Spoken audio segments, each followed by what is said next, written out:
Satyabama Institute of Science and Technology, Chennai and Sriperumbudur.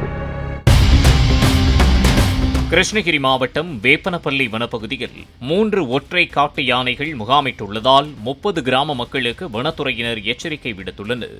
ஐயப்பக்கான பள்ளியில் மேஸ்திரி வெங்கடேசனை தாக்கி கொன்ற யானையின் நடமாட்டத்தை வனத்துறையினர் கண்காணித்த போது மேலும் 2 ஒற்றை காட்டு யானைகளின் நடமாட்டத்தையும் கண்டறிந்துள்ளனர்.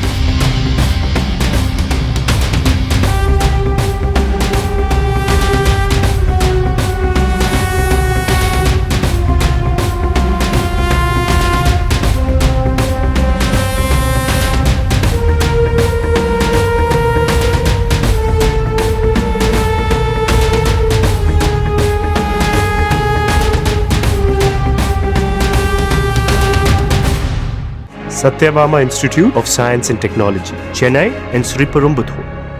Play Store மற்றும் App Storeல் இருந்து பாலிமர் செயலியை QR கோடு மூலம் பதிவிறக்கம் செய்யுங்கள். செய்திகளை உடனுக்குடன் பெறுங்கள்.